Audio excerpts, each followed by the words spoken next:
ভরসা ছিল, বিশ্বাসও ছিল, কিন্তু আমার ধারণাটা ভুল ছিল। হ্যাঁ, আমি তোমারে খুব বিশ্বাস করতাম। আমি সবসময় মানতাম যে তুমি আমার খুব ভালোবাসো। তুমি আমার সাথে যে ব্যবহারগুলা করতা, আমার কাছে কেন জানি মনে হইতো মানে আমার বাবা মার পর পৃথিবীতে তুমি একজন মানুষ যে আমারে তাগো মতো ভালোবাসো। কিন্তু সবকিছু মিথ্যা ছিল।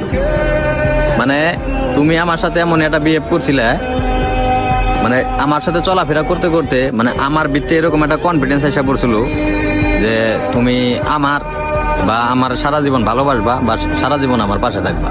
কিন্তু সবকিছুই ছিল ভুল। মানে এরকম একটা বিশ্বাস আর এরকম একটা ধারণা নিয়ে আমি বাঁচছিলাম। আর আমি সবসময় মনে করো নিজের পরিপূর্ণ মনে করতাম, কারণ তুমি আছিলে আমার সুখ, তোমার দেখলেই আমার শান্তি, বুঝছো? কিন্তু এই জিনিসগুলো তুমি বুঝো নাই। একটা কথা কি, তুমি যদি একবার বুঝতে পারতা আমি তোমার কতটা চাই বা কতটা ভালোবাসি বা কতটা বিশ্বাস করতাম,